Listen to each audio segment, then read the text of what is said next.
Peoples of the universe, please attend carefully. The message that follows is vital to the future of you all. You see, here's the important thing. I know I always come in with the opening is vital to the future of you all. You know, I know I always come in with that, but I always kind of feel that's true as well. I always feel that's a somewhat valid statement. I do again here tonight. You know, listen. I'm a believer. I'm a believer in who was it? One of the sages. Hillel, maybe Hillel, maybe. No, yeah, somebody said, you know, who is a wise person? Who is a wise person? And the answer they came up with was the person who can learn from everybody. And yeah, that's a real truism. I do believe that. But I think you can learn a lot from me.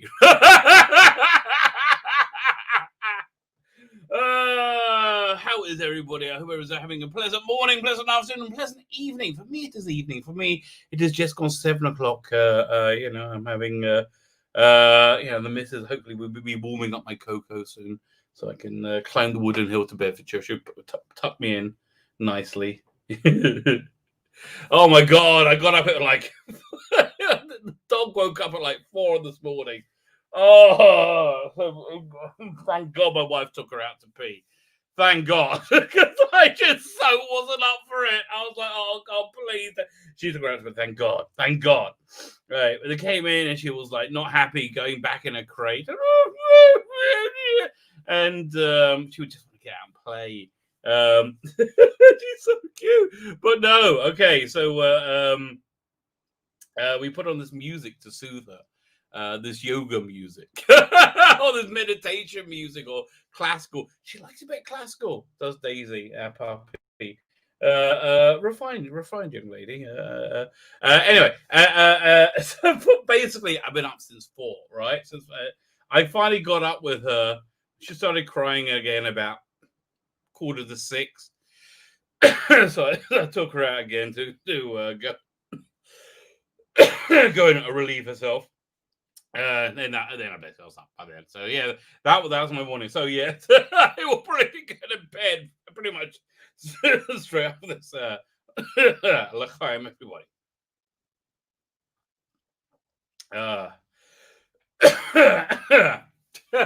So the question I had is when is it okay to start taking the piss out of Biden?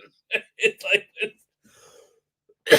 because like I'm happy to wait for him to screw up. I really am, because I don't think it's gonna be a very long wait, right? I'm happy, and I don't want to like just leap on things and manufacture them, right? But you know, I had this real revelation.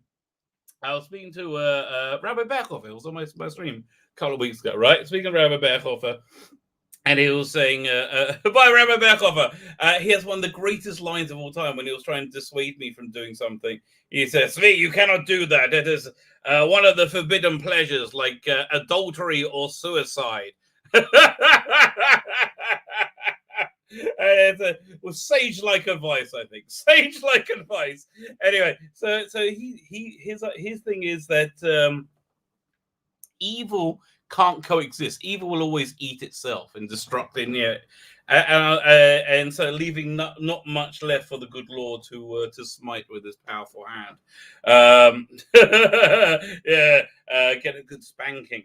She cried. So anyway, and then I was just seeing it. I was like, and I had this other thing going on in my life that how can I explain it?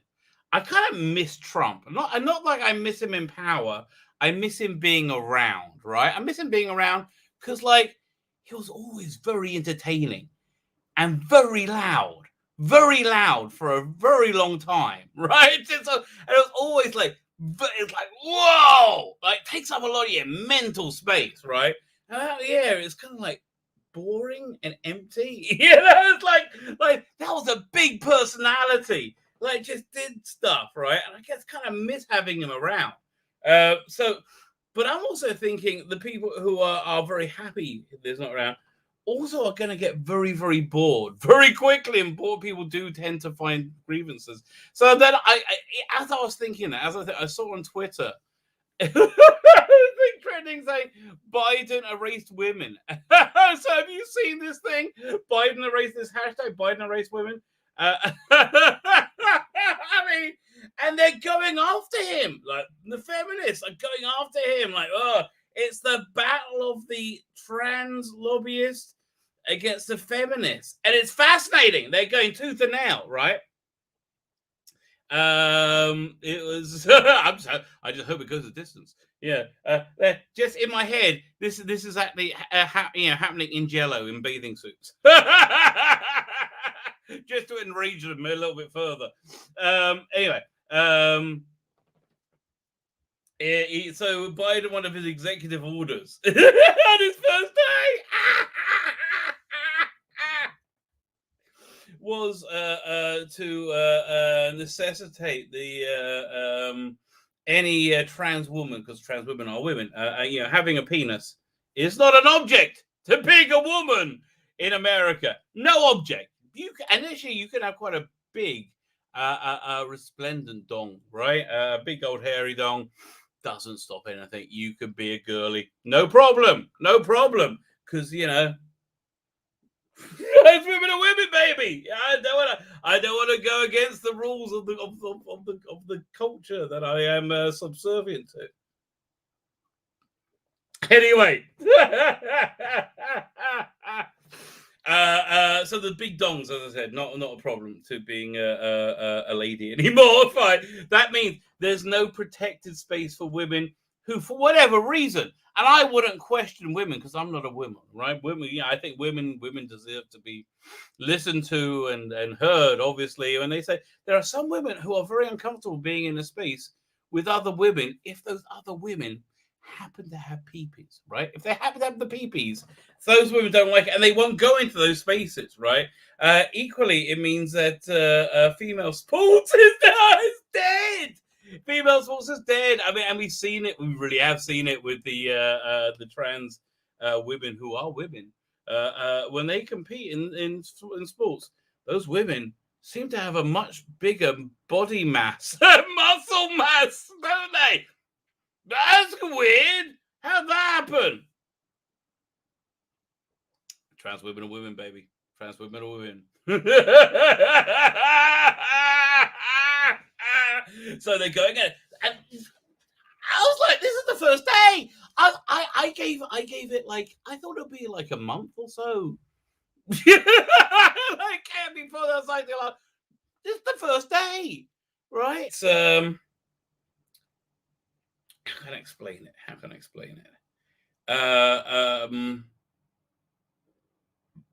Okay, right. This actually gets my wife mad, right? This gets my wife mad. When Roadrunner runs off a cliff, and he doesn't know he's run off the cliff, and he's like, in this middle of on a cartoon, and then he has to see he's off the cliff before he falls, right? They're off the cliff, mate. They're off the cliff, and a vengeful God is coming. I mean, listen, just if he's acted in the same character he's acted in throughout the rest of eternity, a vengeful God is a coming.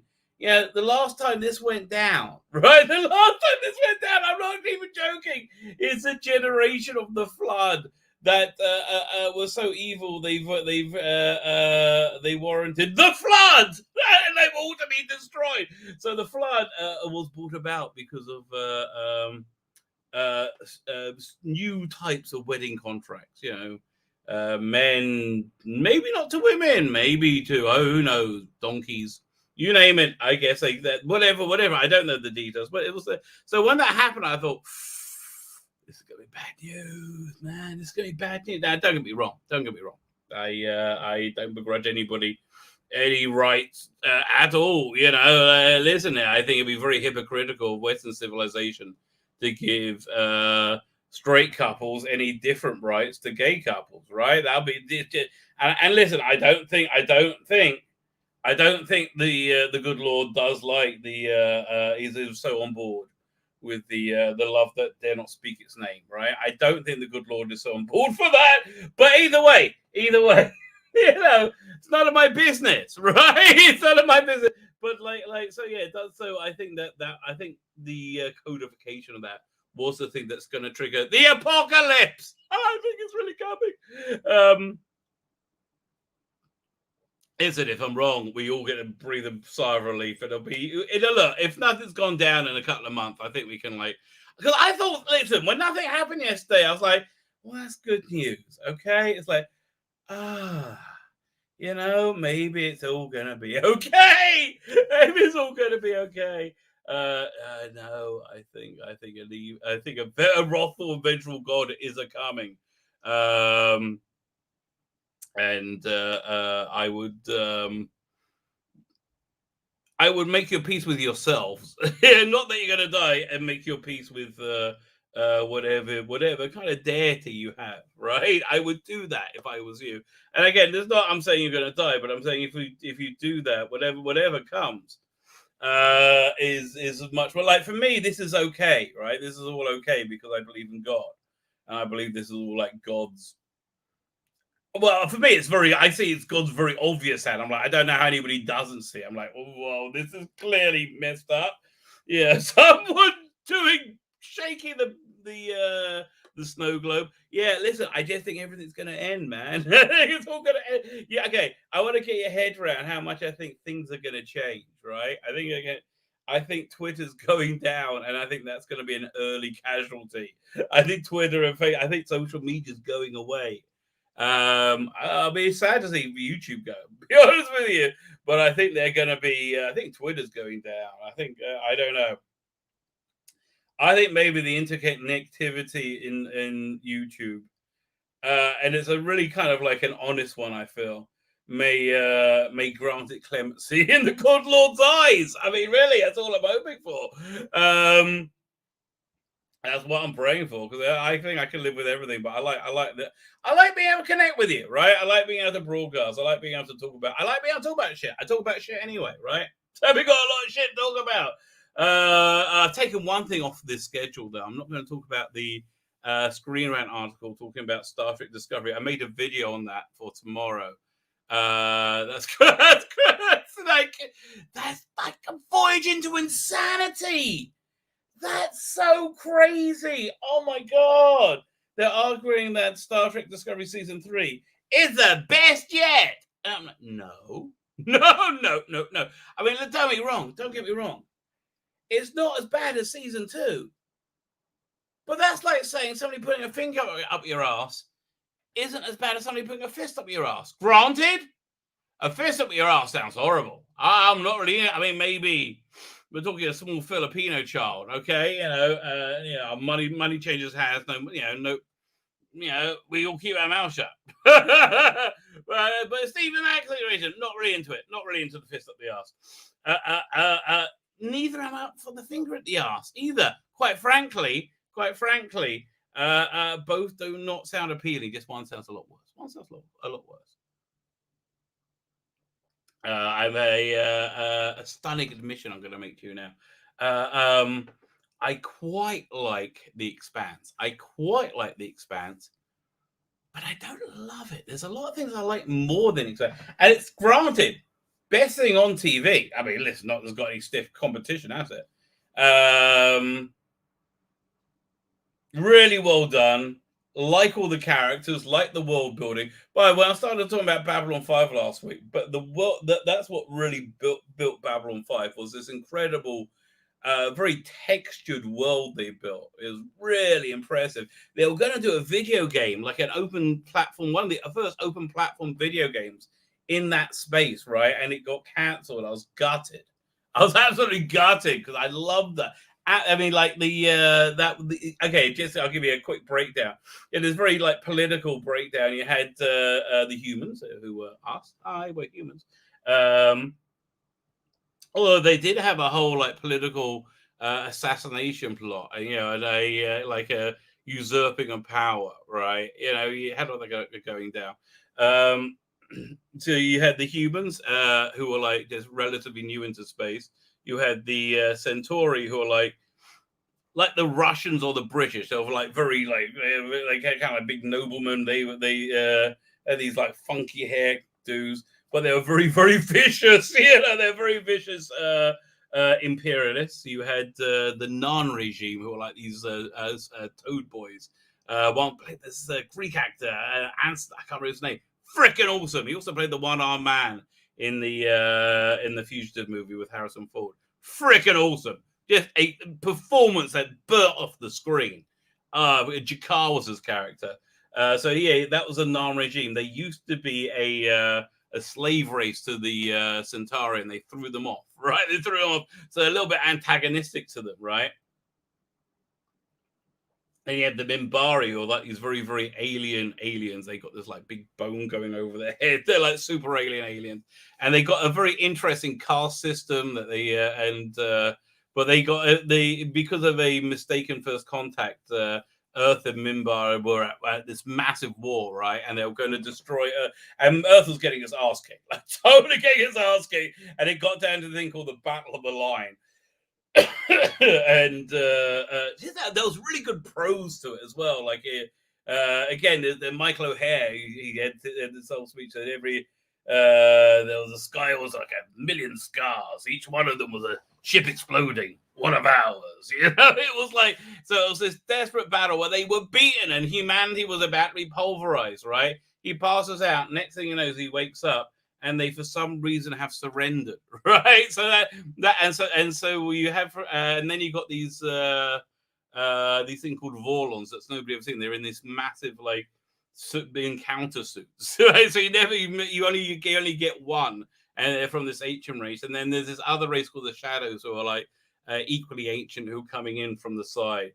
It was just a really solid world building. I really recommend you check it out.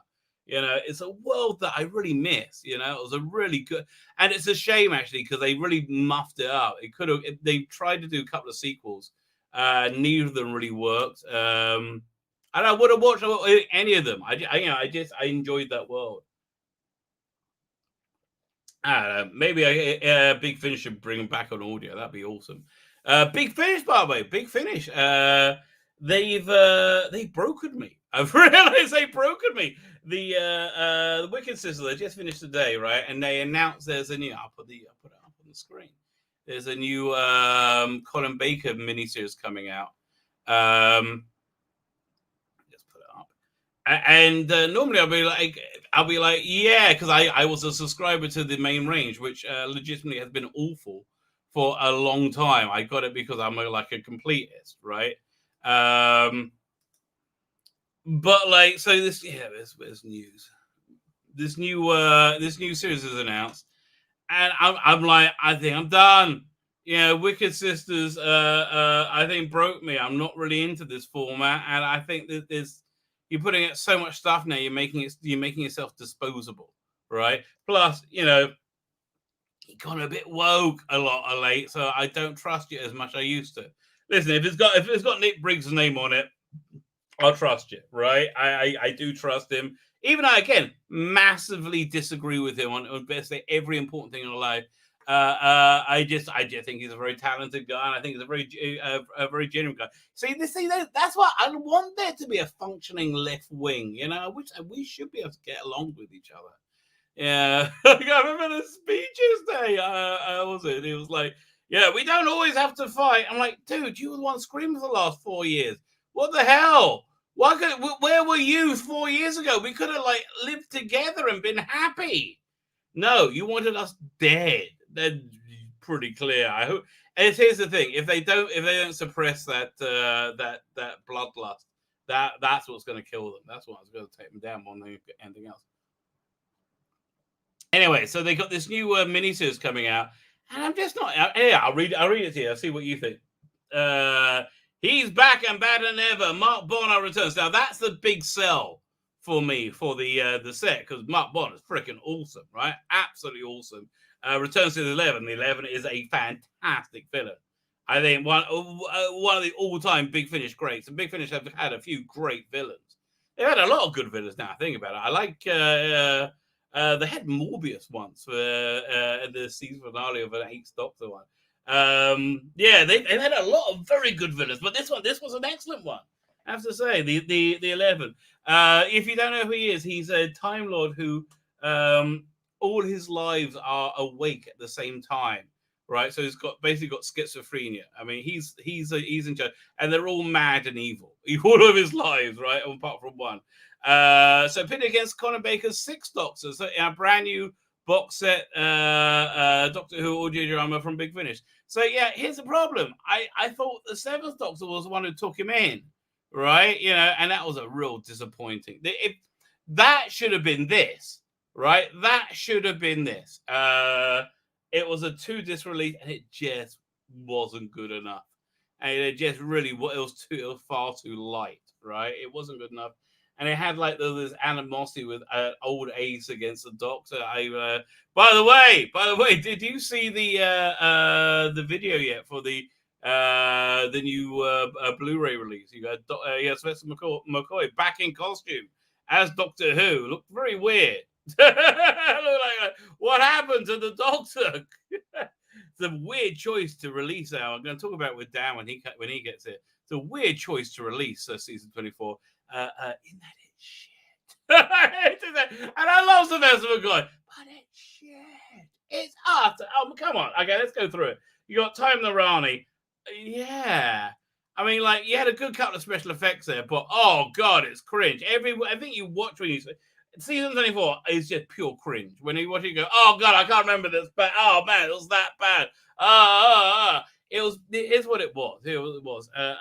John Nathan Turner and Eric Say were just like and completely clashed, right? Completely exploded, right? And in brought Andrew Cartmel with no idea what's going on to pick up the pieces and work out what the hell he's doing, right? Took him a season to work it out, but boy, you know the difference in season 24 and season 25 when he was up and running. It was freaking astounding, right? So season 24 is an interesting anomaly, and like, yeah, I'm gonna get it because mother, you got me.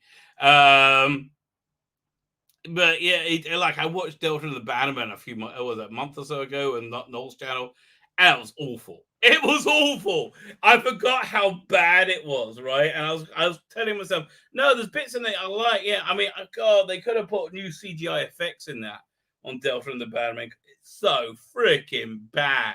It's so bad. But it's so bad, is it worth trying to spruce up?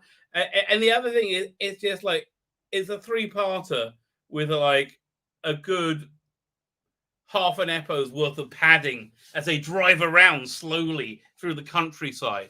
It's just awful. And when they do stop and talk, nobody can act. I guess nobody can act with unbelievably bad special effects. I mean, listen, I might take the finger up the arse instead of watch this again. Yeah, I mean, like, I'm still gonna buy it. What's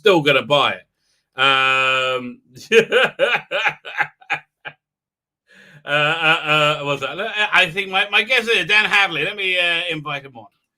Dan, how are you, sir? Hello, Rabbi. How are you? I'm fabulous, thank you. How's your good self? Fabulous, absolutely fabulous. We're just about talking about season 24, which I'm going to buy again. Yes.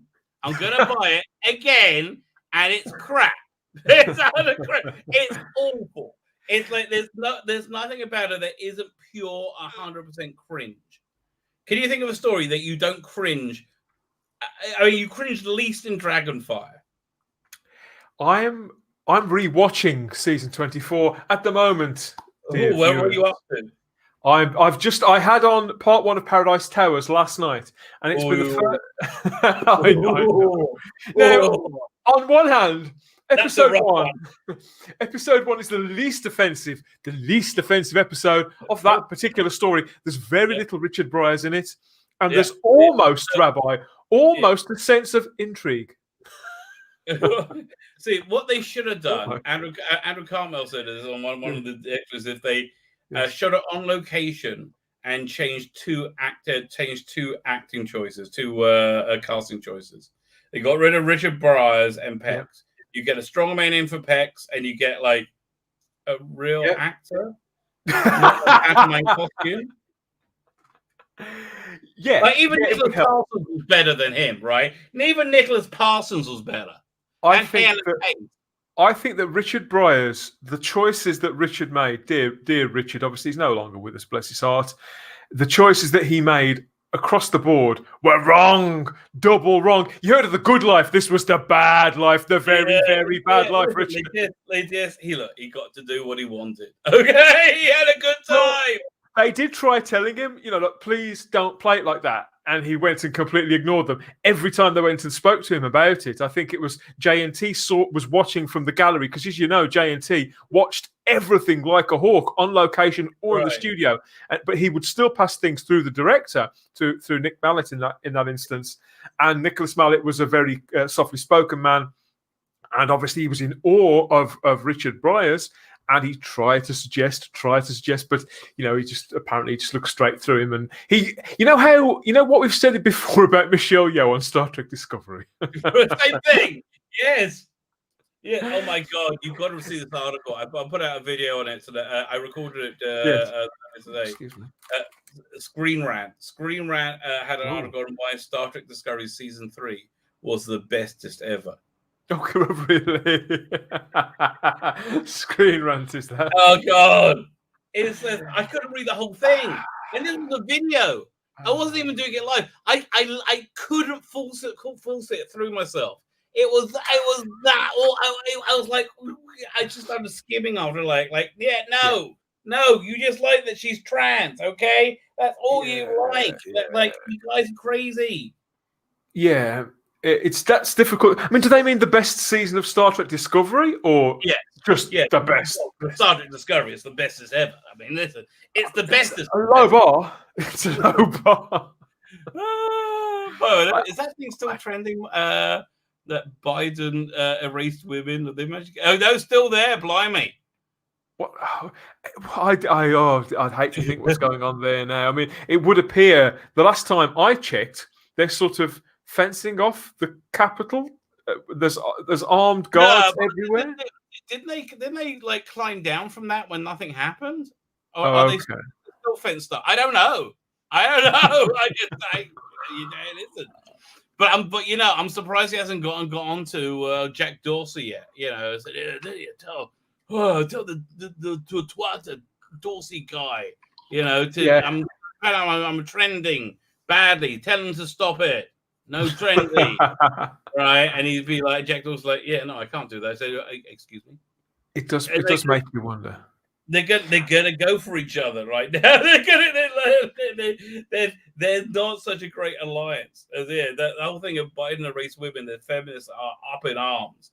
They are. Well, he's already incurred not incurred the wrath as such, but already a certain organization with 3 initials in their name have already found out that he isn't going to stick to what he promised to them. Oh, really? As if he was ever going to. Oh, right. Oh, man, because Antifa went nuts and started, like, burning stuff down as well. Like, what? You guys won! Okay! You won! You know as well as I do, it's never enough. It's never enough. What? Okay! They start eating themselves, and that poor man, who by all accounts doesn't seem to know what day it is. He's at the middle of all of this. This guy who's pushing 80 years old, can barely string a sentence together. The American people, democracy has done its business. We have, they have a new president. I'm happy for them if this is the way they want to go. I get it, it's not the way they want to go. Clearly, it's not the way they want to go at all. What choice you got? The man, I just don't know how they can vote for a man that senior years who's clearly, who I suspect, in my unqualified opinion, is close to dementia. But yeah, so the answer to that is they didn't. Well, we can't possibly say that. We can't say, and trans women are women, baby. Trans women are women. I don't know what any of that means. Oh God! Do you remember free speech, Rabbi? Do you remember those days? No, I don't, because it's free. Listen, there is still free speech. You just got to say the right thing. Oh God! Thank you to everybody. I just want to say thank you to everybody in the chat who's saying hello to me. Hello, everybody. Good to see you all. Nice to be here. Okay, who's here? Raymond Williams. Sheen would be a great doctor, but unfortunately, he's the white. Exactly, it's my feeling. So, Carl Lynch is here. We'll never see. Well, we are. We're never seeing anybody else in the role. Okay. Okay, I don't think they got the HBO deal past this year, right? And I think they got to deliver this year, which is why they're airing it this year. I think that's all because of that, right? And I don't think they got a deal for next year. It's being rested, and as you know, I think Civilization will be over by then anyway. So it'll be better. It'll be a different one. No, nobody need power. Doctor Who will be the least of our worries. Who knows? No, I'm glad I got physical media. Okay, I'm like, who are they? Hello, Charlotte Shields. How you doing? Disaster area. Darren N. Greetings. Hope it's all good out there. Jonathan Cox, how are you? Just watching episode 8 of The Expanse. Very good episode. When I said I like The Expanse, I don't love it. I do. It's the best thing on TV. Are you watching it? No. Well, I've finished on The Boys season 1 now, so it's going to be The Expanse is the next thing I'm getting into. And I wrapped up on Cobra Kai a few nights ago, so yes, the road is clear. Loving it. And I got to watch the It Crowd because everybody's saying about that guy they want him to be the Doctor. Oh, have you never seen the It Crowd? The Richard Ayoade? No, I've got to catch up on it. Oh, that's right up your street. It's very dark. Oh, there you go. That's me. Maple Bob 23. How you doing? Gareth Morgan. How are you? Molecular Arts. Ham Donny. How are you? Madron. Disgrazia. Man, did it just jump? Wow. Way to go. So yes, we need more puppy pictures. Okay, we'll do that when things get bad. I'll pull out the puppy. Oh man. Oh, I've been up since 4 a.m, I think. With the dog. Having fun. Rabbi, not a good look. Woohoo! Hey, Rebecca, Donny, what are you doing? John Michael Fink, how are you? Running through it about how far? I'm about 15 minutes behind. That's not so bad for me. Derek Manners, how are you? PD Rich, how are you? Good afternoon. I think good afternoon. Kevin Wilson. It's quite startling how many of the cast of Babylon 5 are out there. Yes! That's so weird. You wouldn't have thought that would be a bloodbath, but yeah. It's still a relatively newish show. Yeah. Only 20 years old, and virtually everybody's brown bread. It is very hard to. Well, I tell you, the woman from that who quit or they wrote out, she basically did something that she got written out the last season. Claudia Christian. Yeah. So she was in a movie called The Hidden. I remember. Very good. Very hot in that movie, let me tell you. Yeah, I remember. Especially when she was inhabited by a giant alien slug. Know what I mean. And I'm not speaking code. Let me tell you. Being Rich, haven't I said hello to you? I'm saying hello to you anyway. How are you doing? Said hello to you, definitely. Gareth Morgan, I think I said hello to you. New came out of the package obnoxiously woke, and it got worse. Well, you know, it's hard to disagree with you. Actually, okay, one of my predictions for how the world is going to change, right? I want to get an idea for how foreign I think things are going to be 18 months from now. Do you remember, you have biblical values and you have like secular values, and they do, in a lot of ways, they diverge, right? So I want you to try to think of ways they diverge and think that, and then think of a world where the biblical value would be the one that's like considered normal. That'd be a very different world. It would be. Probably a better world. I want you to try and imagine that. That's where I think we are going. And again, if we're not, this is just going to be a wonderful because I'm going to be very happy being wrong, right? But we'll know in a month or so if I'm wrong. It is one of those. Well, I've never known a time like this. You really don't know what's going to happen from one week to the next.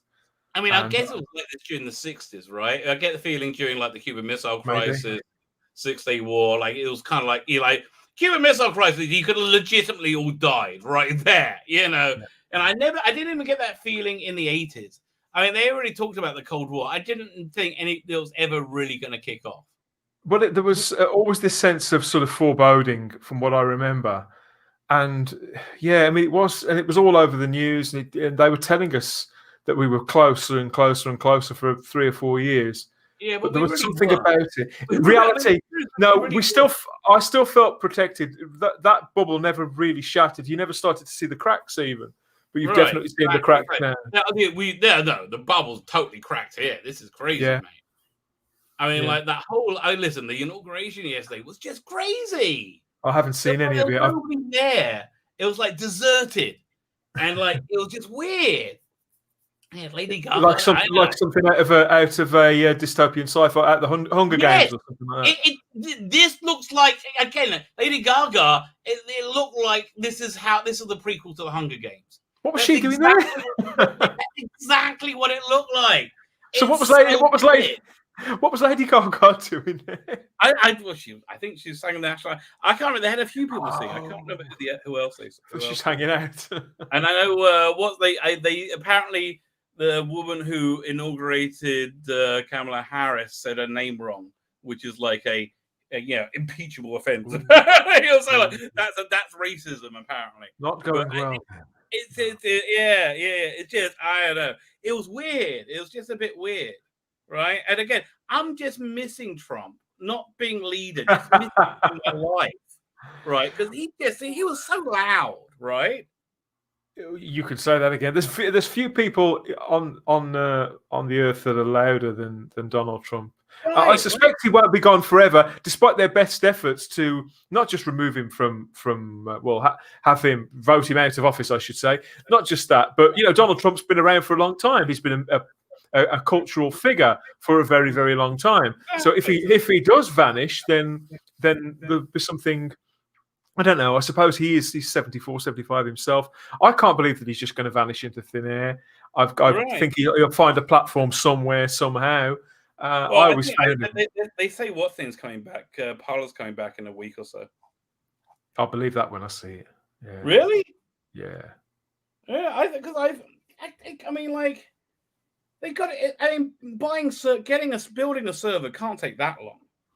I think that somewhere behind the scenes, bits of paper are being exchanged, and there'll be money changing hands, and Parler will just disappear.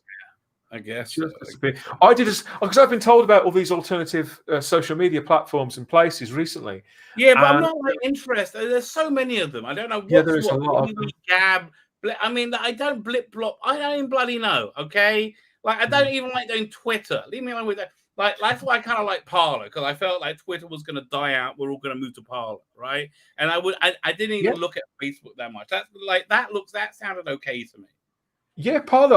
I struggle to use it sometimes. I found it a little slow, or sometimes I would post something, I would share something, say from the channel or a podcast or just a thought, and I think it was posted, and then I'd look again and it hadn't been posted. Yeah, it's a bit buggy. You're right. Yeah, it is a bit buggy, but it's not that far off.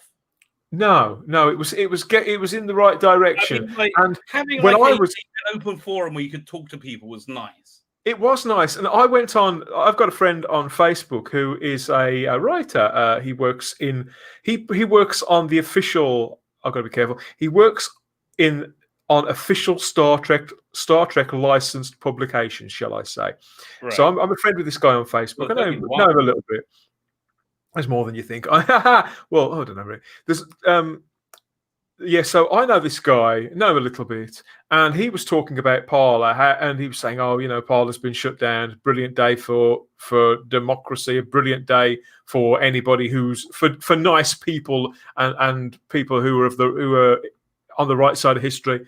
And I just chimed in, because I know this guy a bit. It's Facebook's a little friendlier than Twitter. So I said, look, I've had a Parler account for a fair while, and I don't recognise the platform that you've just described. I've been on that platform for a good 7 or 8 months. Nobody's tried to indoctrinate me into some sort of white supremacist group yet. And you'd think the way you're talking, you would think it was inevitable, but I haven't seen any content like that of any description. And when I went to check back, and I wondered if he'd have something to say about it, because he was sharing things like this constantly. And when I went to check back, I thought, well, maybe he'll start arguing with me or something. He just removed my comment completely. Wow, they do that. It's like it's so like Stalin-esque. And right? I bet, Rabbi, and I bet that man has never actually been. I bet he has never had a parlor account, and he's never actually been on the platform. He's just read what other people say about it. And what's that thing? If you repeat things enough, it becomes true. It's that all over. Yeah, listen, it's worked, right? It's like reality is not reality anymore.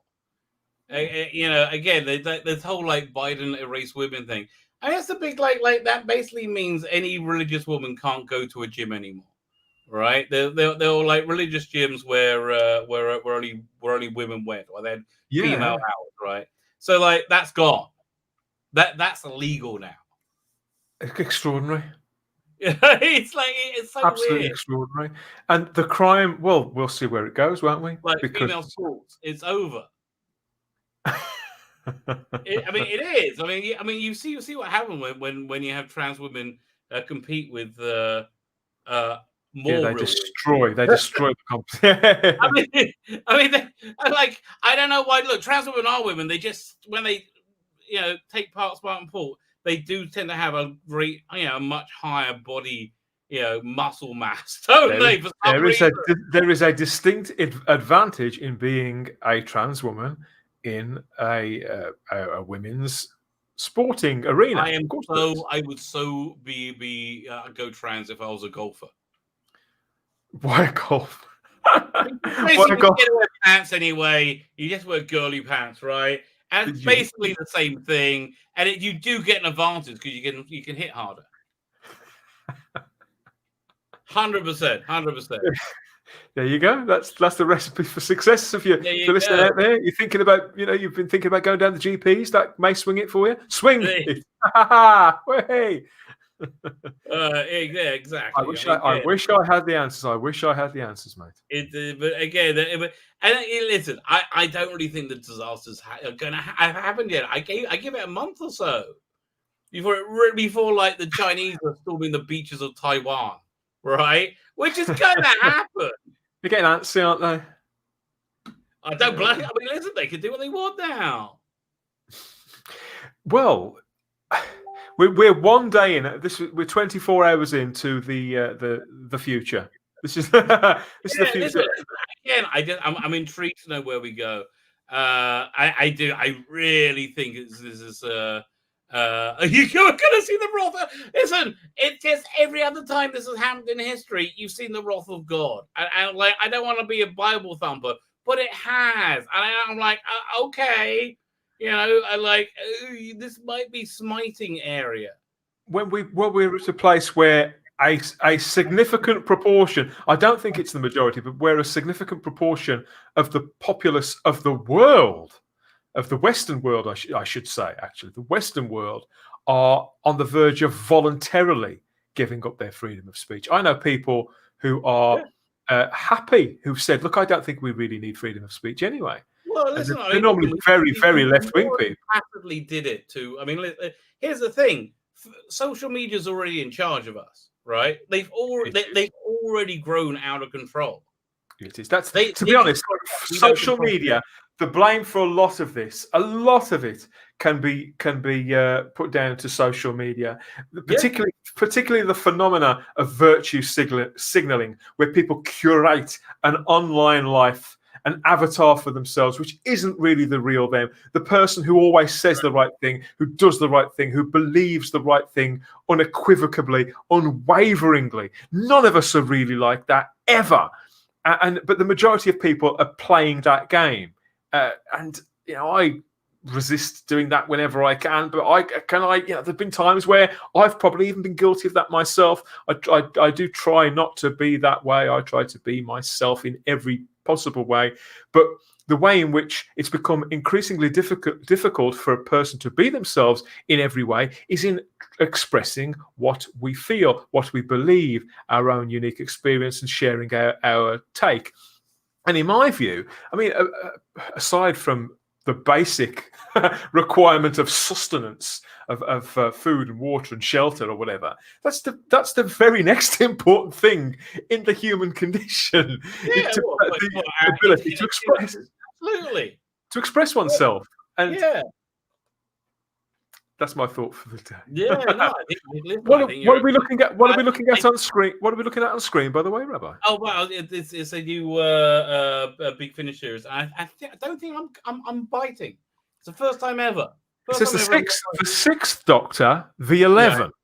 Right. One second. Just let me finish saying hello to everybody. I was about 5 minutes behind, and I got about more behind. Okay, 1 second. Logan 5, how you doing?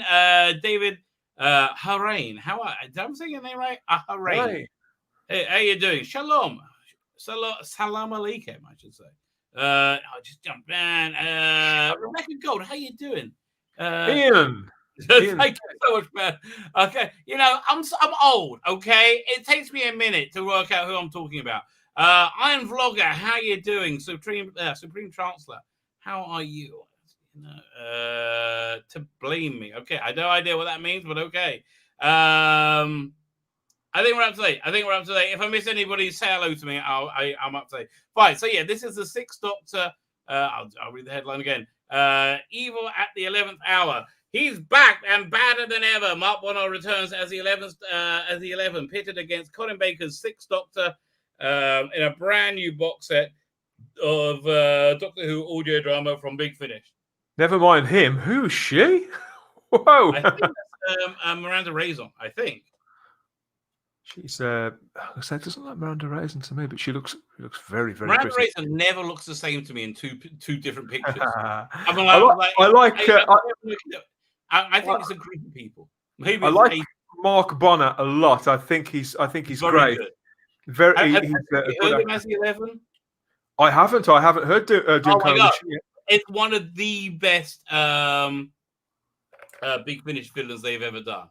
So essentially, he's got all of his incarnations awake at one time, and so he's got this like multiple personality disorder, and they're all insane and they're all evil, and he's basically in charge. And he's very, very cunning and clever. But yeah, great villain. I like him a lot. So is he the focus? But it's a Sixth Doctor story. Right. So I thought the first time they met was the Seventh Doctor in a very lackluster release called Dark Universe, which I was very disappointed in. So I would have rather that was this, like a bigger story. But here, let's read it. The Doctor will face his greatest challenge yet in 3 new full cast audio adventures due for release in September 2021. Colin Baker stars alongside Miranda Raison, reprising a role as a plucky companion in World War II Wren, Miss Constance Clark, because she's pretty good in this. In a one-off Doctor Who series entitled The 11, can the Doctor triumph against one of his own kind, and what must he sacrifice in the attempt? Interesting premise. First introduced in Doctor Who's heresy in the 8th Doctor's Doom Coalition, deranged murderous Time Lord, the 11 retains personality of his regenerations and uses them to create chaos across galaxies. That's pretty good description. And this time he's got a companion too, played by Mark Bonner's real life wife, Lucy Gaskell. That must be Lucy Gaskell. Oh yeah, shoot. Well, good pull for him. Blimey. doing well. Yeah. Well played, Mark. Exactly. Now you can order it. The blurb says 11, the Time Lord criminal whose past selves are all live on inside his head. Chaotic yet brilliant. He has long been one of the Doctor's most persistent and dangerous foes. I would much rather, instead of him being the 11, he's like the 7, right? He's like an earlier version. Pared it back, yeah. And have a different actor. But I do like Mark Bonner. Now now with the companion and his of his own and a world on his own wavelength, he's making his greatest play for power. Can the Doctor and Constance stop him, or will they be caught inside his web? The Sixth Doctor contains 3 twisted tales. One for All by Lizzie Hope. Listen, I went to look at her stuff, and I just don't. I think being a woman has hurt her because I don't think she is pushed. I don't think the female writers or female staff are under as they're in more demand, shall we say, than and they are not pushed as hard.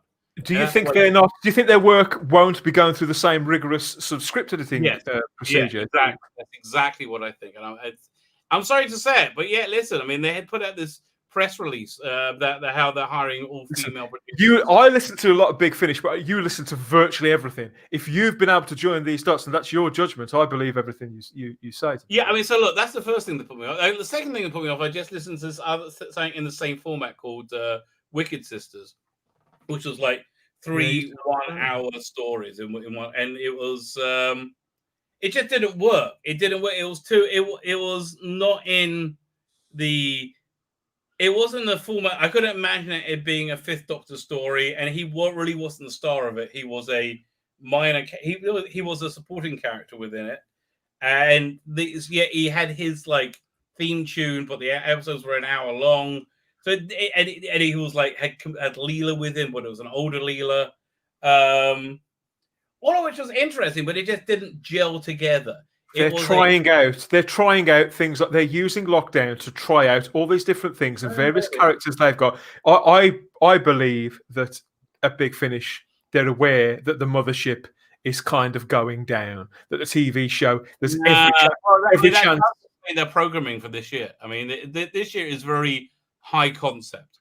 Right? Yes, it's them. It's Big Finish taking center stage of this entire franchise. That thing they're doing with Tennant in particular, that's them very confidently stepping right into the middle of the Doctor Who intellectual property, if you like.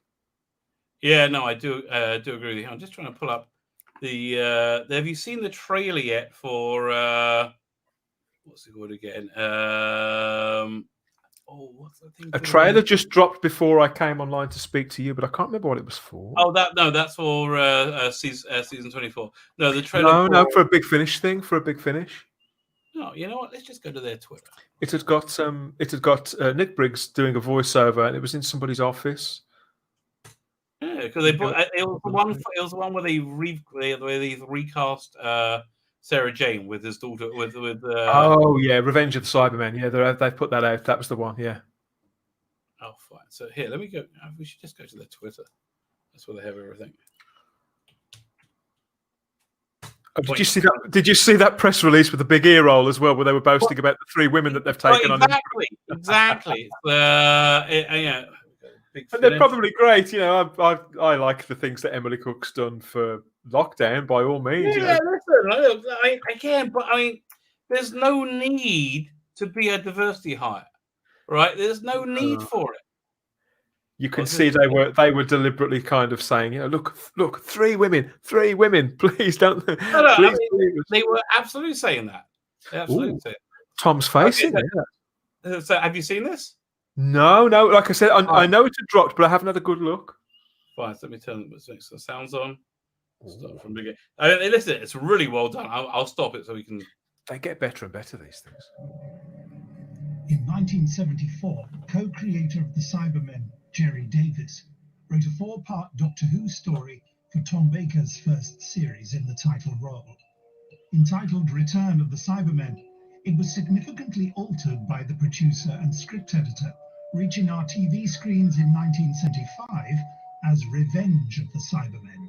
So I have to tell you, I mean, kudos to this. This is really good, isn't it? I was just thinking that attention to detail is amazing. Yeah, I mean, they're really nailing this.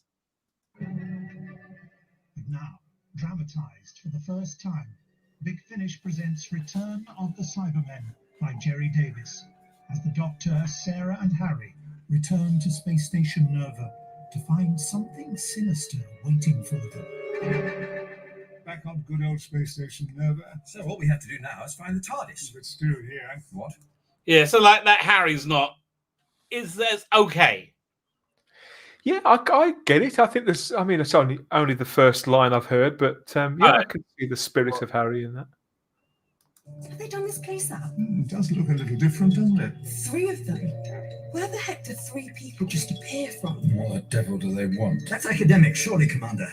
The point is that they're here without notice or warning, and they've totally ignored the quarantine signals.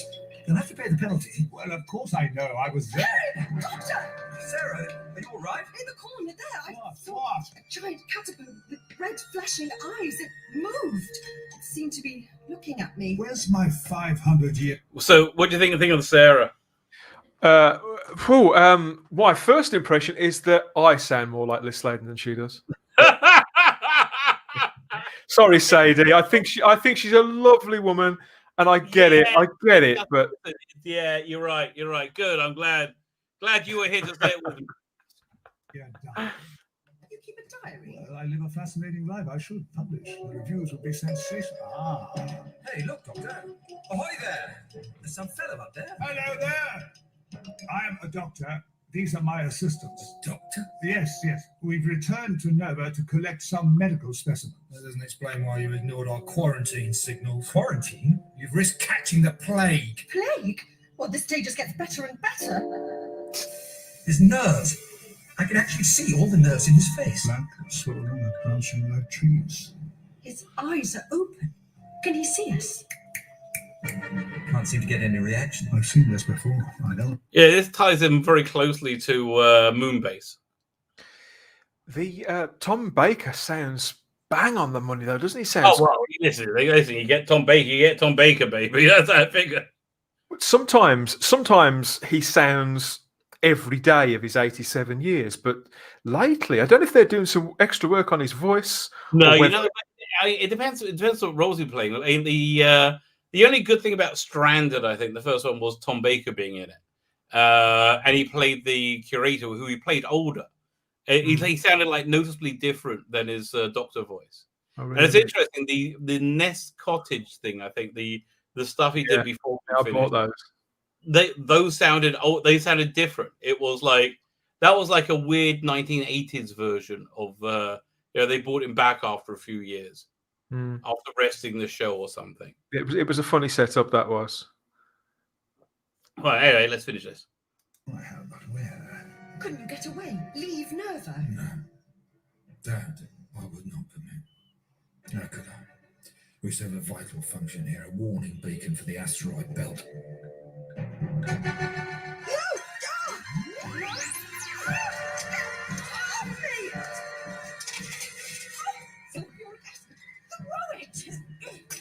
Cybermen.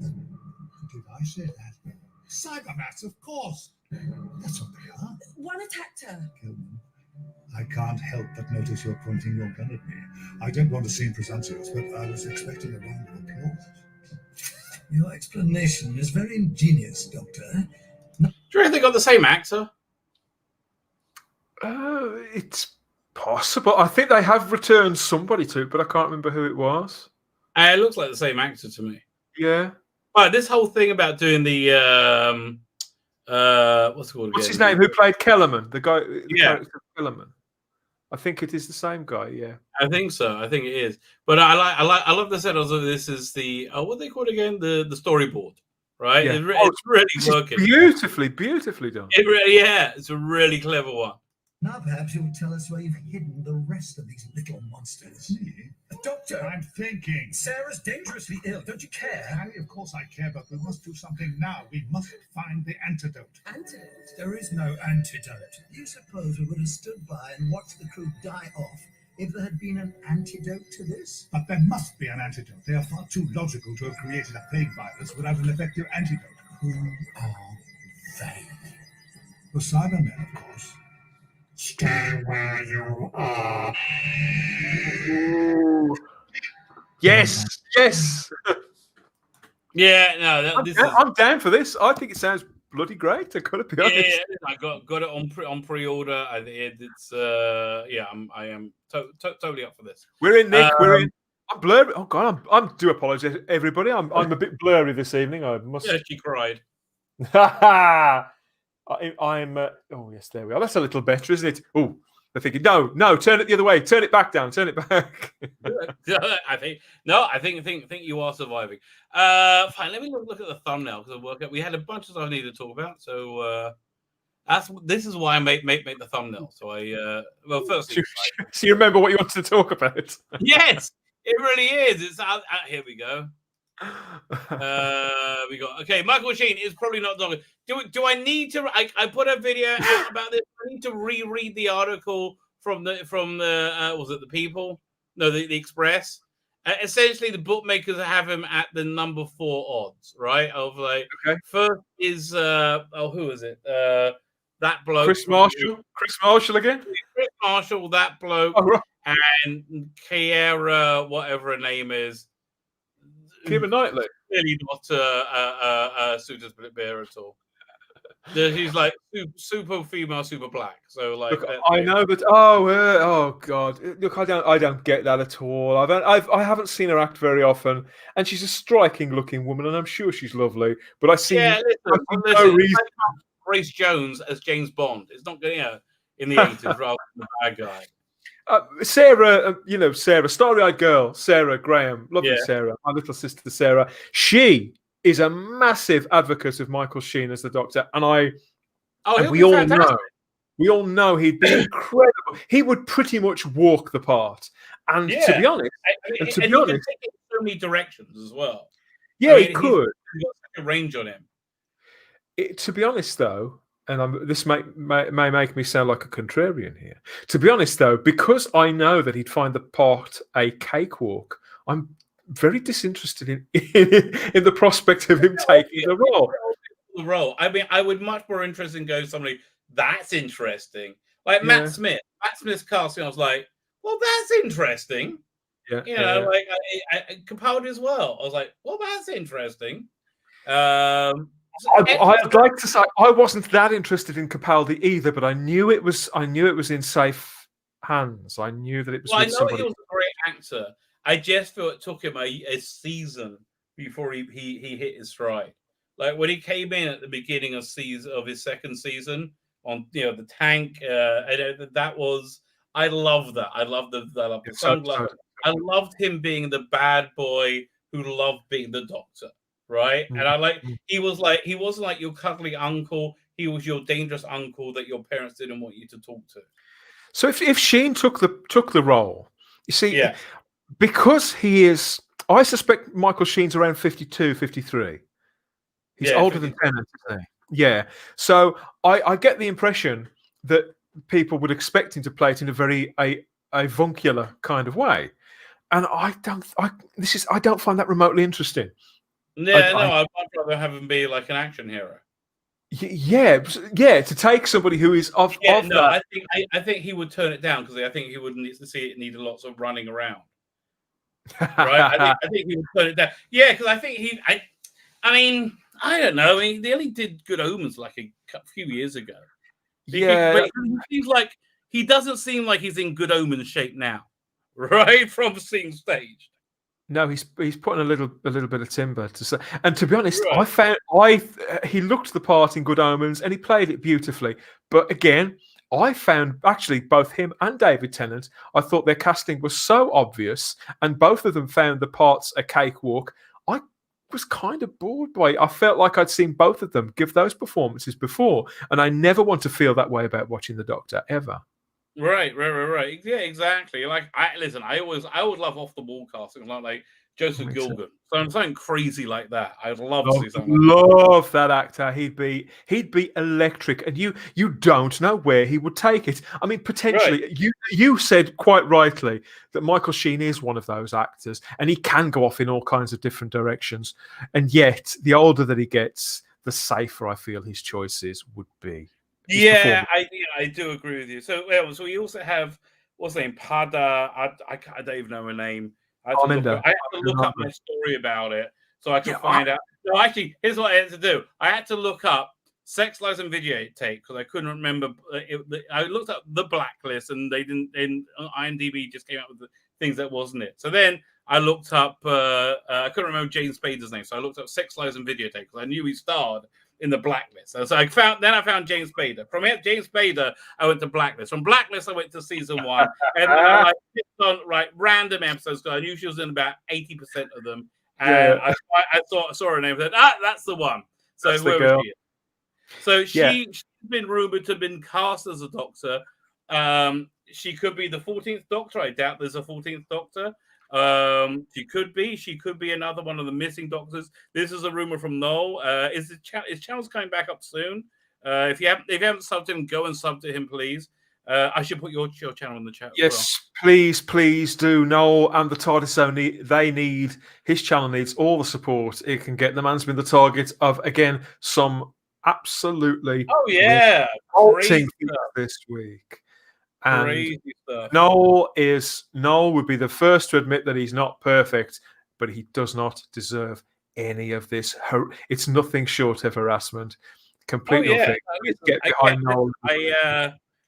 Again, I'm looking at everything from a weird perspective. I really think Twitter won't be here in a year from now. So if you look at things like that way, and I genuinely do, and I know it's crazy. I know it's crazy, but then this stuff doesn't bother you, and it's the weirdest thing. I think I'm going to start developing your attitude towards it, Rabbi, where I go on there just to publicize things. Because as much as I have met some lovely people on Twitter, some of which are actually in the chat today, and others is people I've spoken to and I've interviewed. How you doing? Sorry, but no, I think generally it puts nothing but negativity out in the world. My view is that Parminder Nagra is clearly playing the Doctor in series 13, clearly. And if I had thought, because I've been saying now for a long time that series 13 will feature at least one other fugitive style Doctor. I'm sure of it. But if what we know about Chris Chibnall has no take on the Doctor. He has no real take on this. He's got no actual direction. A surprise. Yeah, it's all about stunts. It's all about shock. I believe that Chris Chibnall on that little list of stupid things that he's trying to fill his time with that he thinks are going to make a big impact.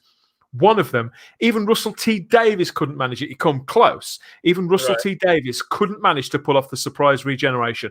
I believe Chris Chibnall could be going for that, and we could. There's people aren't looking at it the same way. Yeah, it's like it's not a big deal anymore. But no one cares. That's what you're saying. Exactly. I just want to answer Derek. The 25,000 troops for the inauguration, more than were deployed in Northern Ireland at the height of the Troubles. I didn't know that. That's crazy. But here's my take on that. I thought, is this some kind of like military coup, show of force thing? I think the Democrats have been driven insane and they're terrified. Okay? I think they're absolutely terrified, right? And that's why you're going to see the Rabbi. They are they can't even pretend to be the oppressed now. They are clearly, globally, visibly the establishment right across the board. They own politics. They own the media. They own social media. I think I definitely see real. I mean, listen. I understand history. I understand the rise of Germany. And it's interesting. The rise of the Third Reich in Germany was applauded by exactly the same sectors, by the media and by academia, by the intelligentsia. It was all applauded by exact same people, right? And they had the Antifa class that were like big for them, the muscle, the street muscle, right? So it's very, very similar. But the reason it happened is because they were driven to desperation because of these war reparations that was like destroying their economy. And that's the sort of desperation you need to be driven to go to not look, right? To not look at things going on and to be further. So I think the previous president drove them insane. I think he drove them insane. And now this is what you get with insane people, right? They're going to be crazy. They're going to need 25,000 troops at inauguration when nothing's going on. They believe. I mean, look, they have the people at the top who are using it as an excuse to go after people, but they believe the reason the white supremacy, domestic terrorist thing plays is because a lot of them believe it anyway, and they're all scared of them. Yes, they all do. They all do seem to believe. I mean, we've spoken about this several times before, and it's not like either of us believe that there's no racism in the world. But I've never spoken to. I can't remember the last time I spoke to a genuine racist. I have never met a white supremacist, or let alone spoken to one. It's maybe America's different, but I don't believe it. I've never been, but I find it very, very difficult to credit. I think that a lot of this is people living in an absolute fantasy world and just jumping at shadows all the time. And right, exactly. Listen, I'm willing to acknowledge that because I know I sound exactly like the people on the other side of the aisle did 4 years ago. I sound exactly like them, right? I'm willing to acknowledge that. Absolutely. But then I keep saying in my head, yeah, but they kept being wrong and I kept being right. Well, this is the thing, you see, because that side of the aisle, and particularly those more extreme, those extremists, the extreme points of view, they're actually gaslighting the entire rest of the world on a mass level, and gradually as time goes on, time after time, it works less and less and less every time they try and sort of cast the same spell. And it's a bizarre thing to watch unfold. And so now what we're seeing is reality itself being warped around us. It's a weird thing. Mental. I mean, I can take certain things. I can take, I didn't want them to change the gender of my childhood hero for the sake of a gimmick or a virtue signal, but it's happened. It's reality. I'm perfectly capable of living in present day and accepting what is the evidence of my own eyes. But there are lots of people out there that aren't capable of living in reality, of accepting the evidence all around them. They want to buy it. They'd rather buy into whichever is being offered. Something's out there is in the ether. They will grab at that and I will believe that instead. And I will try but I will gaslight everybody else into, you will believe the same as I do, or you'll be deep person. We've seen this happen. It's this is a cycle in history. I just think, like, again, because I'm a crazy religious guy, like this is the end of days as well. I really think we're going to see some major weather events happen, stuff like that. We're gonna see things that are going to happen within nature, but that even people who like you, like any normal person. This is what I call you normal people. What any normal person will go, oh, God exists. If this has happened, therefore God exists. That's how great it's going to get. It's not often in my life I've been called normal, but but I mean, one could argue by that same measure, if we wanted to get sort of very pseudo-intellectual about it, that the beer bug could be.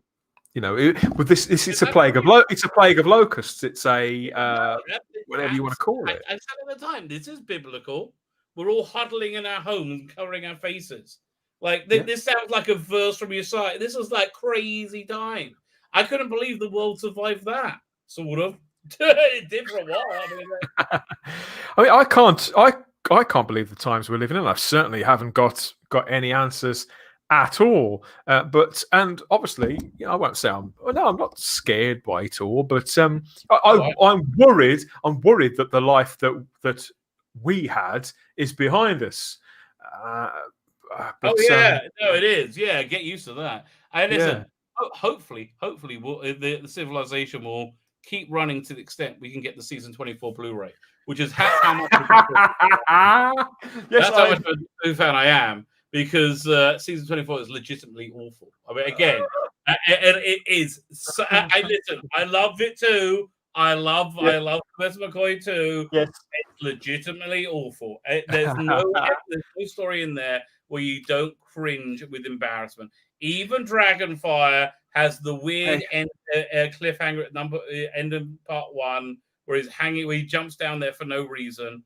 I mean, there is a reason. It just isn't explained. And also it has the insane woman who hasn't seen her daughter after there's been like a massive firefight. And again, when you watch it, how cool you think it is, it really isn't. Okay, it's just when you watch Dragonfire, it's more. I mean, at the time, I get the same sensation when I watch it now as I did then. This sense of relief that at least it resembles Doctor Who again. My favourite story of that run is actually Delta and the Bannermen. I think it's wonderful.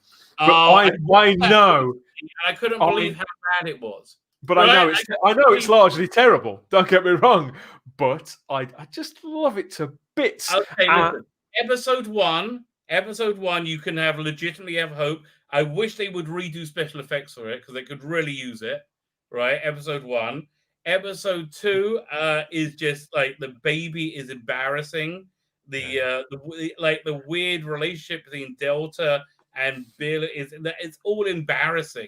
And then episode 3 is worse because you got the same embarrassment, but now nothing happens as they pad out a 23-minute episode by driving around for about 10-15 minutes in the countryside, going from location to location with long music cues.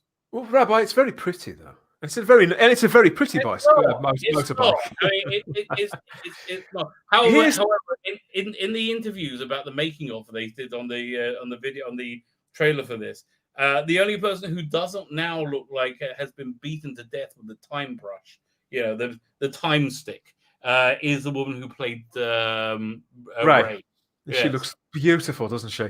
She what I like about Everybody Delta, so much. and this is why I feel that McCoy's entire run, even season 24, which was when Andrew took full reins as a script editor, but yeah, even Delta is the show absolutely ascending above its budgetary constraints. It's the show really for the first time being decades now ahead of its time. Delta and the Bannermen, if they did that now, what they were trying to do is that which Russell T Davies did and pulled off with stuff like the Unicorn and the Wasp. That didn't work at all. It was never going to work because they never had the budget to do it, to lay it on. Honestly, the script just wasn't there. There's so much wasn't there. Okay, this is what was going on in it. I think we had John Nathan Turner and Eric Saywood. They just blew up each other. They completely blew up each other. Yeah. And John Nathan Turner didn't realize he was making Saywood insane. Right? He didn't know he was doing it. He made Saywood go nuts. He did this whole interview with Starburst. It blew up. Now, because it was blowing up. Did you, because you were around at the time, did you buy that Starburst? Do you remember reading that? Oh, yes. It was. Did you buy DWB as well shortly after when Levine went and wrote the big article in that? I think so. Yeah. So I got extraordinary. That was funny. It was an extraordinary time to step out of the cozy bubble of DWM and to pick up firstly Starburst, then DWB. Jesus Christ! Oh, and that's why I was in London, so I was going to the was it the Tavern? Yeah, the Tavern. That was it. That was like a monthly con at a pub, like in London. But anyway, what happened was because the production of it had really because the animosity between John Nathan Turner and Eric Saywood. Look, John Nathan Turner's proficiency goes according to how well he's liked in the office, like how good his interpersonal relationships are. It's true. It really is true. He was so wounded and so hurt by Eric Saywood, and Eric Saywood had given up doing his job at all by season 23. He hated his job. He hated it. He hated the costume. He hated everything about Doctor Who. He hated it by that point. The only way he could function, from what little I've been told, is when J&T was out of the office, which as his role went on was quite a lot of the time. That's the only reason that Eric Saywood was able to stay on that show at all past 1984, because their paths actually very rarely crossed.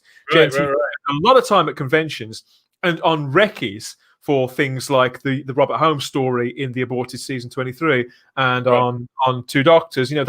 He always went into these recce's personally, which is very, very unusual. Apart from Fiona Cumming, she did the recce for Planet of Fire. But having said that, I think J&T, his boyfriend, his husband, Gary Downey, Gary Downey, they would get because he was a production assistant. So they would always go together on these recce's. But anyway, because by season 23, it had the ability to make proficient Doctor Who had fallen apart within that production, right? Okay. And so season 24, you had Andrew Cartman coming, fresh as anything, didn't know what he was doing. He's picking up all the pieces, right? He's picking up from this devastation, and he's learning to make Doctor Who.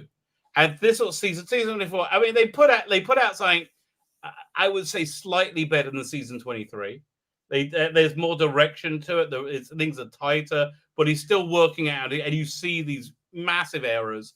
By season 25, he knows. I think the scripts generally are tighter. Yeah, I would agree with that. Yeah, but it's not like the difference between season 24 and season 25 is light years. But this is the season where he's learning what he's doing. Look, it's good to have as a curio. Let's see what's on the disc. So let's see what's on the set.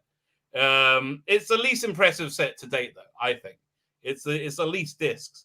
The Doctor is faced with enemies including the Rani, Katamara, the terrifying Tetraps. They aren't terrifying. Cro-Magnon and his cleaning robots. They're not terrifying. I'm glad I didn't say that. Paradise Towers, the ruthless Bannermen. I guess they're ruthless. In Delta and the Bannermen, and Kane, Edward Pill in the murderous ruler of Iceworld. Yeah, listen, it's his performance that saves it, right? Totally. I love Edward Pill. I love that guy. I loved him in Juliet Bravo. Everything the guy does, I just think he's great. Yeah. He's in this in the special features. I saw. Okay. With all the episodes newly remastered, this Blu-ray set also contains extensive and exclusive special features, including this is what you're getting for extended version of all 4 stories. No, thank you. Featuring previously untransmitted material. I'm cool. I've seen enough. Okay, we're good. 5.1 sound. Yeah, okay, fine. Brand new documentaries, including feature-length overview of season 24. Here's to the future. I want to see that. That sounds interesting. Plus, making a Delta in the Bannerman. Yeah, I want to see that too. Rare studio and location footage. Over 25 hours of boring material that I'm never in a million years going to watch. Never seen, including behind-the-scenes footage from Regeneration. So, yeah, I'm not interested. See, I know somebody. Oh, well, Simon Horton, who's my co-host on Type 40. Right. He watches every single minute of all that stuff. The studio footage. I do commentaries. I do everything. I don't do the 25 hours of studio footage. Leave me alone. I can't either, but there are people out there. They do appeal to the obsessive compulsives in us, right? In conversation, this is a fantastic series. Matthew Sweet in doing interviews. What's he done so far? Let me go through it. He's done some belters. His Bonnie Langford one on season 26 on season 23 was just wonderful. Yeah, Bonnie Langford. They did Sophie Aldred on season 26. Excuse me, one moment. I'll be back. Nope, no problem. So he did Bonnie Langford on season 26. He did. Let me see. Eric Saywood on season. Not Eric Saywood. Philip Hinchcliffe on season 14. He did Peter Davison, I think, on season 19. Who did he do? I think he did Katie Manning for the season 10. Who's he doing for this one then? I wonder. I'm not sure. Katie Manning. I think it must be Katie Manning. Anyway, so this one, let's read what's going on. He's doing something with Matthew Sweet interviews Sylvester McCoy about his life, career, and time as a Seventh Doctor. Yeah, so these are fantastic, absolutely fantastic. I love these. So yeah, those interviews are normally worth getting the set for. Behind the Sofa. So I like Behind the Sofa. A lot of people hate it. It's basically it's Vox Pops with Doctor Who. People are watching Doctor Who. You get the abbreviated story with people watching it, and you get to see the reactions. I think it's kind of fun. 4 new episodes with Sylvester McCoy, Bonnie Langford, Sophie Aldred, Peter Davison, Janet Fielding, Sarah Sutton, Colin Baker, and Michael Jason. They have different people on couches, I guess, on chairs individually. You know, they do it with social distancing now. Fine. So that's the Doctor's Table. This is something they've done with writers. This is the first time with actors. Sylvester McCoy, Bonnie Langford, Sophie Aldred, and Clive Merrison. So Clive Merrison was in Happiness Towers, right? Yeah. Yeah, he looks great as well for his age, doesn't he? That guy's knocking up. Yes. Yeah. Listen, he looks like he climbed right back out Benny Hill. You know, that's what it's from, right? Clive Merrison. So they basically have dinner together. Rare gems from the archive, hours of footage containing that's stuff I like. The promotion of the season, including lots of previously unreleased material. I do like all that stuff. I have got now. When Time and the Rani in particular came out on DVD, I couldn't believe the stuff that they'd left out. Around this time, I was at my most obsessed with Doctor Who, and I recorded so many things off air, features, interviews, and whatnot of various magazine programs, and hardly any of them were on the DVD. Yeah, I'm surprised. I had some as well. Although, listen, the treasure trove for that, I still got my discs I made of the Doctor Who night on BBC Two. Yeah, in '99. They made a bunch of documentaries. They had sketches with Mark Gatiss and David Walliams. It was just they made a giant. They made a Dalek shaped like number 2 as the logo for the evening. Yeah. I remember watching it. It was a wonderful evening. Even if it was really good. It was really, and I just think it was things like that that kept Doctor Who going. They had that, and they had. Was it 30 years in the TARDIS as well? But there was something every year, something to latch on, something to circle on the calendar. It's been beloved. So so this is an interesting feature, an audience with Lady Stevens, a brand new interview with season 4 actor and Rocky Horror cult figure Patricia Quinn. Yeah, because she was in Dragonfire. So I can't stand her. I can't stand Patricia Quinn. Even in the Box of Delights, I find her like. But I just remember from Rocky Horror. Galleries, infotech, scripts, costume designs, blah blah blah, and much more. But no updated features, no updated special effects. So they do. I'm not going to play the trailer. It goes on for 8 minutes. Yeah, it's a cracker. What was it? Dragon's Den. That's what you call it in England, right? It's that's right. Yeah.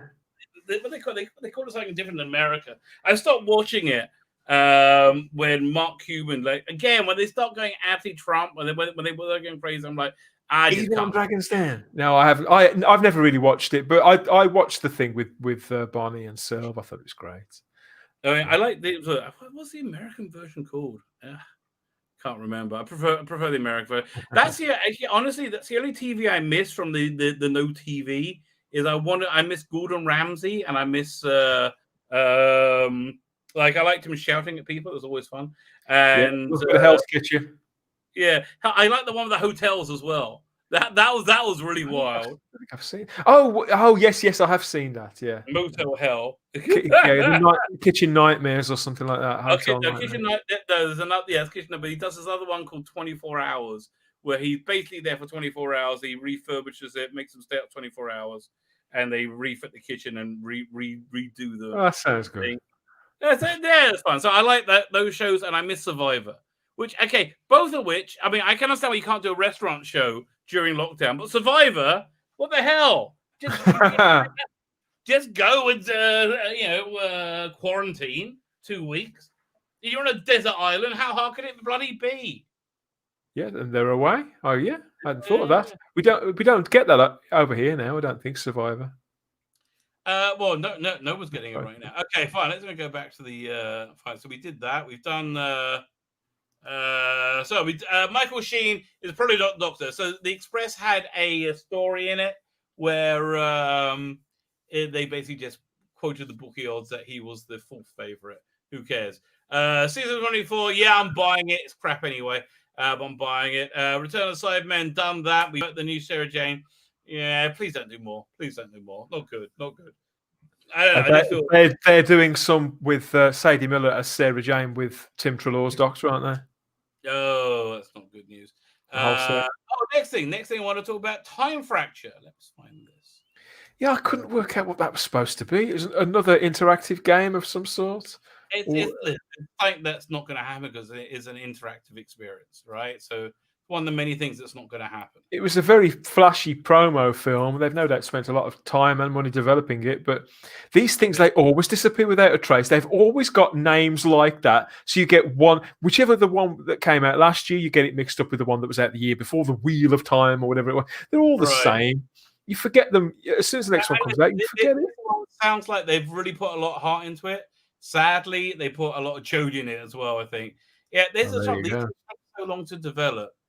You're not going to know this is going to tank. Yeah, the tank. Yeah, they got the new helmet, so they've been helped with the. That's a hybrid Cyberman. Doesn't look quite right. Yeah, so let's watch this together. Immersive theatre is a theatrical medium in which audience members are not passive observers. So yeah, look, he's in Jodie TARDIS. I feel bad for you. because he's so into this here. But implicitly involved within the story that they are experiencing. It's a medium that creates a world that is a 360-degree experience that the audience arrive into, and the narrative plays out both with them and around them. I think this is a love letter to.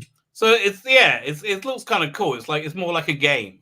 It's like, it's not really an escape room, but here they'll talk more about it. Doctor Who fans, I think we have been working super hard to make sure that we have every character. Oh wow!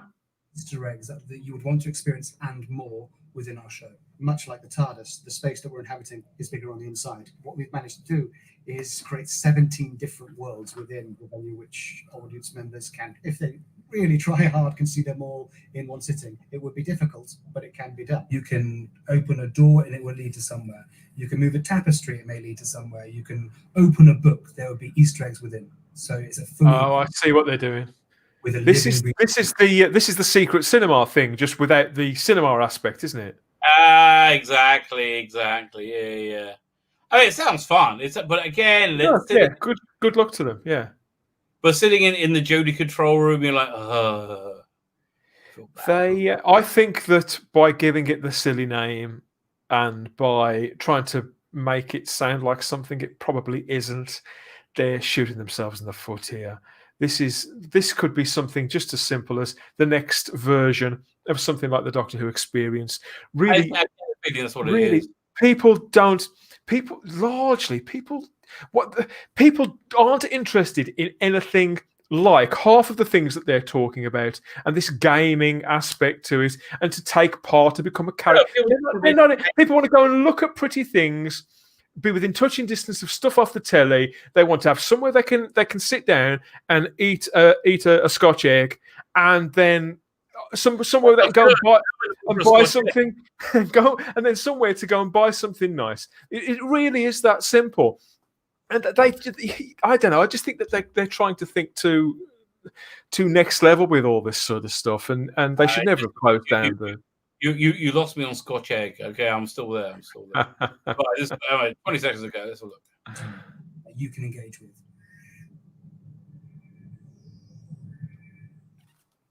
Don't forget to click the like. Yeah, go away. Who's that again? I don't know. Yeah, those two guys. They seem like nice fellas. They've probably been holed up somewhere for the last 2.5 years, where all they've thought about is this.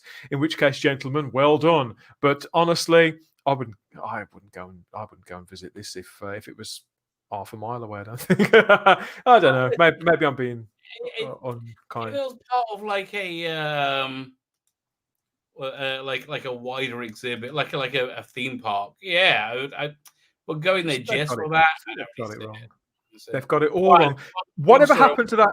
Whatever happened, Rabbi, to the enormous BBC Studios theme park that was supposed to be being built in London? I mean, I know this is pre-COVID time. It's never materialised, has it? And they were supposedly, that was another reason that they closed down the Doctor Who experience. There was going to be Sherlock World. There was going to be Doctor Who World. None of it seems further away than that. The problem is they destroyed their own brands and they don't even realise it. Yep. Could they have a sort of hand back your license world? Oh dear. I mean, listen, again. I'm hoping from the twisted wreckage we're going to be able to rebuild. Make new Doctor Who. Incidentally, I want to quickly plug something on my channel. It dropped at around 6 o'clock, so it's up there now. It's a 10-minute short video, which is an excerpt from a live stream I did a couple of days ago, which it wasn't about the TV license, but it became about the TV license. So I've snipped out that bit and put it on my channel on the Spacebook under the Type 40 live bracket. And I believe that this excerpt of a live stream illustrates perfectly, Rabbi. Oh, yes. I was watching that. That was shocking. Yeah. You've got to see this. Yeah, you have got to go check this out. Because it's obviously I'd like all of you to subscribe to my channel. Obviously, please come and like and subscribe to the Spacebook. But if you're not, if you haven't and you're subscribed to enough channels, I get it. But please go over there and have a look at this video. I've labelled it Doctor Who: The License of Fear, and I'd like this clip to be seen by as many people as possible because I feel it perfectly illustrates I would hear it. the place that the BBC have got the general public in surrounding the license fee at the moment. I think it's awful. Yes, as you would. Sorry. I just saw something. Oh no! Paramount pulled out, Universal pulled out, and BBC, ITV don't have the money to complete the project. Oh, there you go. Oh God, did they? Yes, I remember Universal. I couldn't remember Paramount being involved, but I remember Universal were. That's really interesting. What a cluster! You know what? Yeah, unbelievable. Look, they just destroy their own brand. It's the thing, and they're doing it. So I mean, I don't know. I'd hope that when Tim David came in, he'll still shake things up, but I don't think I'm doing anything. I think it's too late. I think the damage is done, and they're not backing down. They're not saying, "Oh, we may have thought," but no, they're not backing down. It does look like it, doesn't it? A lot of it, you said it yourself. You said it yourself earlier on, Rabbi. Contractual obligations. They have. I know some of this is most of it is speculation, whatever you want to call it, conjecture. But they have to get this block of 8, maybe 6, from what I'm hearing. It may be as few as 6 out of the way before they can even begin to look at what Doctor Who will or could be in the future. It does look like Chibnall's still going to be there. Yeah. Oh no, it's going to be. Leave it again. Rejoice, the apocalypse is coming. April 2021, we'll see the launch of a brand new series in Comics, Doctor Who comics line, as well as the debut of the Doctor's darkest nemesis, Missy, #1. So I don't know. I'm kind of interested, but nice cover, very nice cover. Yeah, but nice cover, but it depends on the team. If it's Jodie Hauser, I haven't ever read anything that she's written that I thought I would want to read. Following the Doctor Who crossover adventures starring the 10th Doctor and 13th Doctor as they battle villains like the Weeping Angels, Skithra, Sea Devil, and Autons. This new series will expand the horizon further with the first appearance of Missy, first appearance of the 12th Doctor's arch rival Missy, as played by Michelle Gomez. Missy wages war on the Doctor, but this time it's not alone. Can the combined brilliance of the 3rd and 12th Doctor avert her? I don't know, avert a deadly scheme. I don't know. Two doctors again. Yeah, well, at least it's the 3rd and 12th. It's not the 13th. Or will she get her hands on a secret weapon capable of wreaking havoc across the universe? The special story celebrating 50th anniversary of Master's first appearance will be late by 4 months, apparently. Will feature more Doctors. Celebrate the 50th anniversary of the Master by focusing on the character that's called something else. Unbelievable. Yeah, exactly. The new series will see the return of the critically acclaimed creative team behind Doctor Who comic. Oh God, yeah, Josie Hauser. Yeah, not interested. Roberta. Yeah, I'm not interested. It's not going to be good. Jodie Hauser upcoming arc has been a long time coming. I wrote a few pages for Missy way back in the Road to the 13th Doctor. Oh God, stop. I'm in yeah, not interested. Yeah, it's going to be bad. Someone needs to put Titan Comics out of their misery with this stuff. They really do. Well, that's I can't believe they're still going, quite frankly. I mean, I can't believe there's enough of a market for them to still go. Contractual. It's a contractual obligation. I bet they've got a year left. There's a reason why there's no real ongoing title. They said that this was going to be the ongoing title, the one that's running now. It clearly isn't. They're clearly now down to short run miniseries on this book. That's how little faith they've got in it. They're waiting now for it all to just expire, and they'll forget. The line will become a thing of the past. And when Capaldi was doing it, there was 2 or 3 books running at the same time, and they were all doing pretty well. Yeah. No, it's not good. Okay, we're going to look at a picture of Steppenwolf. I don't even know sure he is the bad guy from his cut of Justice League, which I'm looking forward to. However, doing it as a 4-hour movie, not as a 4. Not okay. Yeah, big mistake, yo. Big mistake, yo. It should be in 2 halves. I thought the 4 parts was probably pushing it, but I'd have done it because originally, if you remember when Zach first talked about this, it was going to be Justice League Part 1 and Justice League Part 2. I don't know why he hasn't gone down that road. 2 movies, 2 TV movies, 2 movies. I don't know. I don't know. I guess it's this guy. Is this the old one version? I don't know if this is the old version or the new version. That's the Joss Whedon one. The not so good one. Oh, okay, fine. Yeah, no, this looks better. This looks a lot better. Way better. The last thing I want to look at: new Conan the Barbarian comic book series. Depends who it's by. Is it going to be another is he going to be Conan or is he going to be Cucked? Is that question? Blaze Publishing. Whoa. How are Blaze Publishing doing it when Marvel have not only just got the rights back to Conan? Because I think they're doing it in a comic book series called The Cimmerian Iron Shadow. Oh, there you go. So these are very accurate adaptations of Conan books. So they won't actually be able to call the character Conan within the book then? I think they can. But I think if they accurately depict the book, they can. But it's so these are European. You can see there's a very a European look. Oh, they're probably different rights arrangements then compared to North America and. Yeah, but So this was done in Europe and it's been translated, and this is for the American edition. It's not the first one. It's not the first one done, but yeah, it sounds interesting. Fine, I think that's it. I think that's everything. I think we've wrapped up everything. Coolio. Sorry, I like it. Coolio, I like it. I've enjoyed myself. Thank you, everybody, for listening to my nonsense as usual. Yeah, of course. Everybody, first go sub to my channel if you haven't not subbed yet. Please hit the subscribe button.